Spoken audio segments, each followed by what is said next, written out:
গুলি খাইছে একটা।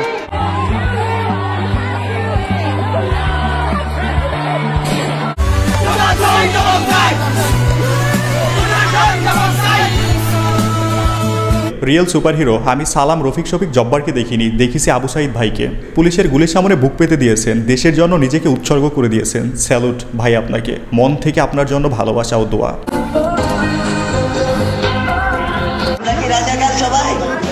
আমরা কেউ রাজাকার না, প্রধানমন্ত্রী কেন আমাদের রাজাকার বলবে? আমি আমার বাম পাশ, শরীরের বাম পাশ পুরো অবশ হয়ে আছে, আমি নাড়াচাড়া করতে পারতেছি না।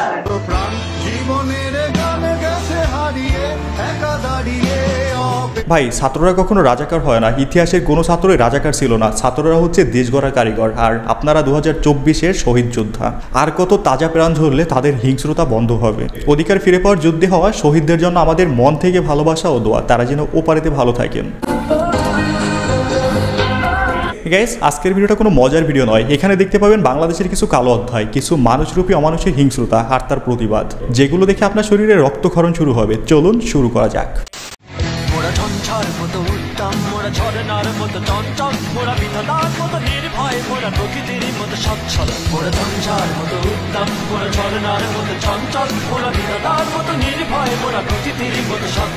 কি দেখতে পাচ্ছেন? হেজারাক একজন বেগম রোকেয়া, সাব্বাস ভাগিনীর বাচ্চা। 25শে মার্চ যেহেতু আসতে পারছে, 16ই ডিসেম্বর অবশ্যই আসবে ইনশাআল্লাহ, শুধু সময়ের অপেক্ষা। দ্বন্দ্বটা সৃষ্টি করে, এটা একটা ট্যাকটিস। তার মানে কি মুক্তিযোদ্ধার সন্তান নাতিপুতিরা কেউ মেধাবী না? যত রাজাকারের বাচ্চারা নাতিপুতি হলো মেধাবী, তাই না?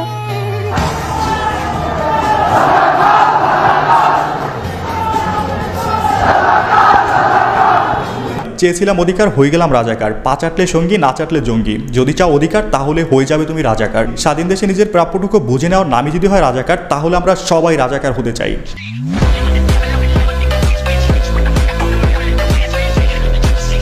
বিবেরিয়া থেকে আসছি, আমি বিবেরিয়া যাবো, এখন তো গাড়ি বন্ধ। আমি তো এখন রাজাকারের সন্তান, আমি তো রাজাকার। আমি ঢাকা বিশ্ববিদ্যালয়ে লেখাপড়া করছি, আমার মেয়ের বিশ্ববিদ্যালয়ে লেখাপড়া করে, আমার ছেলে ও বিশ্ববিদ্যালয়ে লেখাপড়া, আমার ছেলে বিশ্ববিদ্যালয়ে লেখাপড়া করে। 7.5 কোটি বাঙালি এই দেশে দেশ স্বাধীন করছে। 7.5 কোটি বাঙালি, 1% রাজাকার ছিল না। এখন আমরা কি করে সবাই রাজাকার হয়ে গেলাম এই দেশে? কি এটা কি আমরা কি মগের মূল্যকে বসবাস করি নাকি মানুষের দেশে বসবাস করি? আর কত সহ্য করতে হবে? 71 আমাদের দেশ স্বাধীন হয়েছে, কিন্তু 24-এ এসে আমরা সাধারণ মানুষ স্বাধীন হতে পারিনি। আগে আমাদের উপর পাকিস্তানিরা অত্যাচার করতো, এখন আওয়ামী লীগ করে। পার্থক্য এটাই।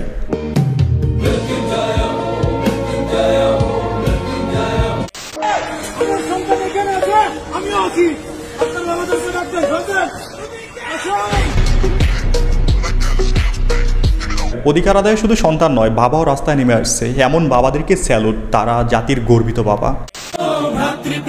সমাজ ধারায় হিংসা ছড়ালো, সেই স্বৈরাচারীদের কবর রক্তে নাচুক তপ্ত খবর, প্রাণ যদিও যায়।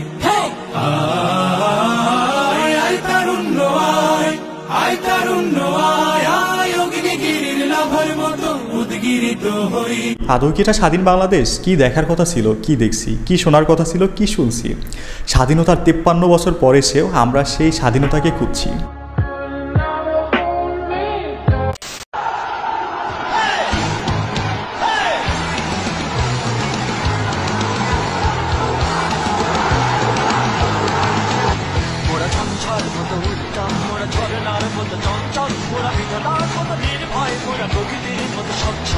তোমার জিততেই হবে, মনে রাখবে ফেরার পথ বন্ধ হয়ে গেছে। তুমি জিতে গেলে হেসে উঠবে পুরো বাংলাদেশ, তা না হলে আলোর মুখ কখনোই দেখবে না আর।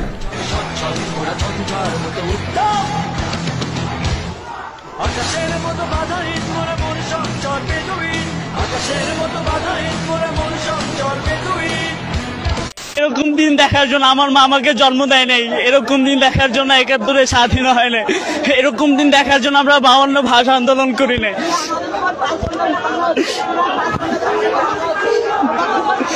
আল্লাহ উপরে সৃষ্টিকর্তা আছে, আল্লাহ তাআলা আছে, সবকিছুর নেচার, রিভেঞ্জ অফ নেচার বলে একটা কথা আছে। সেই দিনের অপেক্ষায় আল্লাহ ভালো বিচার করবে। জি ভাই, আল্লাহ ছাড় দেয় কিন্তু ছেড়ে দেয় না। ইতিহাসে এমন অসংখ্য নজির রয়েছে, যে যত কঠোর হয়েছে তার পরিণতি ততই ভয়ঙ্কর হয়েছে।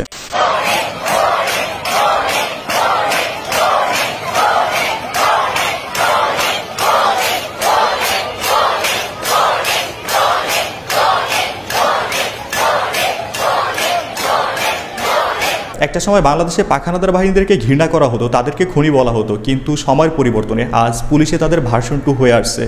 পাবলিকের টাকায় কেনা গুলি তাদের বুকে চালাতে পুলিশের একটুও বাজে না। প্রধানমন্ত্রী, আপনাকে উদ্দেশ্য করে বলছি, আপনি ইডেনের ছাত্রী ছিলেন, তাহলে আপনার বুক কি কাঁপে না?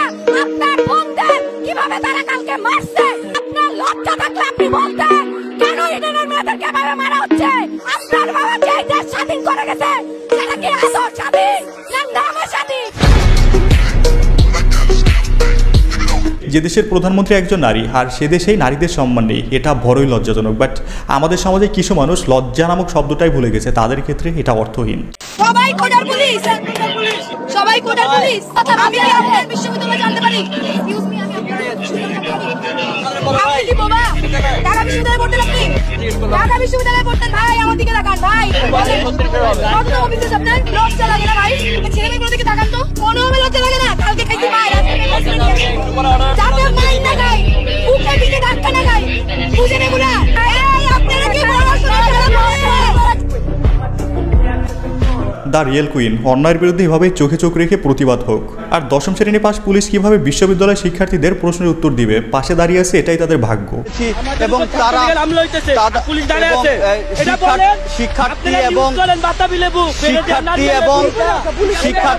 সাবধানে কাজ করবেন। সাব্বাস বেটা, বাংলাদেশের 95% সাংবাদিক দালালের দালাল। এগুলো শুধুমাত্র তেল মারতে জানে, সঠিক সংবাদ প্রচার করতে জানে না।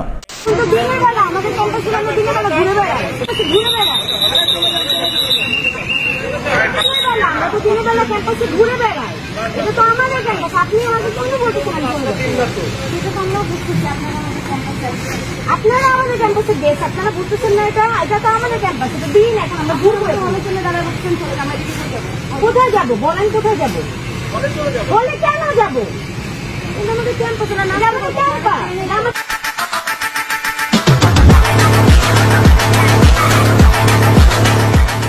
আওয়ার কুইন, এইরকম শিক্ষার কথাই বেগম রোকেয়া বলেছে, নিজের অধিকার সম্পর্কে সচেতন থাকার নামেই শিক্ষা।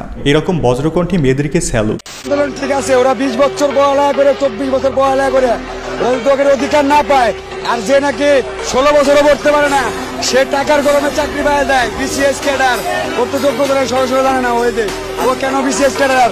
আর ওটা যোগ্যতা, ওদের যোগ্যতা আছে, পড়ালেখা করে যোগ্যতায় আছে, আপনি কেন চাকরি পাচ্ছে না? আপনি একটা গাড়ি হেল্পার, জি, আপনার হাতে দেখে টাকাটা একটু দেখেন, আমি এদের আন্দোলনকে সফল মনে করি। এদের আন্দোলন সার্থক হোক, সফল হোক। জয় বাংলা। Huge respect brother. দেখছেন, একজন বাচ্চার হেল্পারও এই আন্দোলনের যৌক্তিকতা বোঝে, কিন্তু আমাদের সভ্য সমাজ, শিক্ষিত সমাজ এটা বুঝতে চায় না। তারা শুধুমাত্র তাদের স্বার্থ নিয়ে আসে, এর বাইরে কিচ্ছু বুঝতে চায় না। গাইস, ভিডিওর এখানে বলে দেই, আজকের ভিডিওতে আপনাদের কোনো লাইক, সাবস্ক্রাইব আর কিচ্ছু করতে বলবো না, যদি সম্ভব হয় একটা শেয়ার করে দিবেন। ঝড় মতো উত্তম মোরা, ঝরনার মতো চঞ্চল মোরা, বিধাতার মতো নির্ভয় মোরা, প্রকৃতির মতো সচ্ছল মোরা। ঝঞ্ঝার মতো উত্তম মোরা, ঝরনার মতো চঞ্চল মোরা, বিধাতার মতো নির্ভয় মোরা, প্রকৃতির মতো সচ্ছল মোরা। ঝঞ্ঝার মতো উত্তম। Historic night 15 July 1 AM। দেখেন, একদিন এই 15 জুলাই রাতটা ইতিহাস হয়ে থাকবে।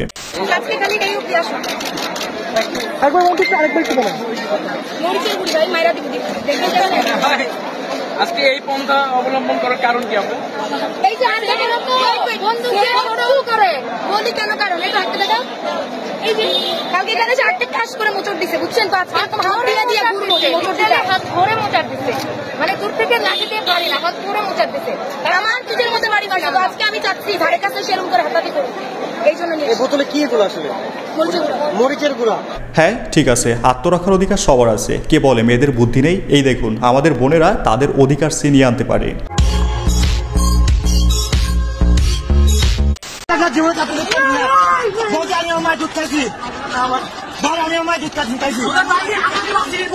উপহাস নয়, তাদের বোঝা উচিত তারা ভুল করতেছে, সাধারণ মানুষরা তো অন্যায় করতেছে। আপনারা নিজেদের বিবেককে একটু জাগ্রত করে দেখুন, যাদের জন্য আপনারা কাজ করতেছেন তারা শুধুমাত্র আপনাদের ব্যবহার করতেছে। জন্ম নিয়েছে ছাত্র,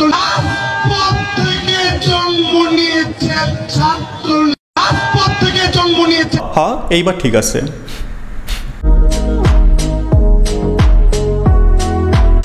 लग गए लौड़े लग गए लौड़े নেত্রীদা লিডার বেগম রোকেয়া হল থেকে গণপিটুনি দিয়ে এদেরকে বের করে দেওয়া হয়েছে। রাজপথে জন্ম নেওয়া নেত্রীদের রাজপথেই পাঠিয়ে দেওয়া হয়েছে। ভাই আমার হাতের ওটা আমি বিল্ডিংটাতে লটকে আছি ভাই, আমাকে যে বাবুল বাঁচান আপনারা। ভাই বাবুল ভাই আপনি কোথায়? রনি ভাই কোথায়? আমাকে বাঁচান ভাই, আমি এখানে মরে যাচ্ছি ভাই, আমাকে পাথর মারতেছে, আমি এখানে লটকে আছি, অলরেডি অনেকজন মারা গেছে ভাই। এবার বুঝেন কেমন লাগে। আপনার বাবুর ভাই আপনার জন্য চিকেন বিরিয়ানি আনতে গেছে, আরেকটা সময় ঝুলে থাকেন, না পারলে সাইরা দেন, একদম ওপারে চলে যাবেন। তোমার বাপি ভাই তোমাদের মানে কিসের জন্য এখানে নিয়ে আসছে একটু বলো তো।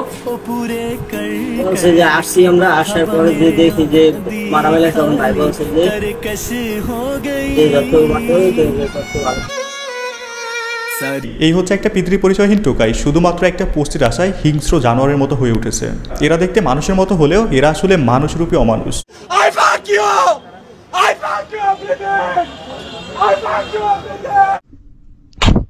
এই হচ্ছে বাংলাদেশে কিছু মুখোশধারী সেলিব্রিটি। বন্যা আসলে তারা উদ্যোক্তা হয়ে ওঠে, বন্যার পানিতে নৌকা ভাসানোই তাদের কাজ। এখন তারা কোথায়, কোন পৃথিবীতে? দেখতে পাচ্ছি বাংলাদেশের ভাগ্য আকাশে উত্তর গগনে কালো মেঘ জমা হয়েছে, ঝড়ের পূর্বাভাস লক্ষ্য করছি। দেলোয়ার হোসেন সাইদি হুজুর ওয়াজ রাইট। বাঙালি আজ তার কথার মর্ম হারে হারে বুঝতে পারছে। বাংলাদেশের ভাগ্য আজ সত্যি আকাশে।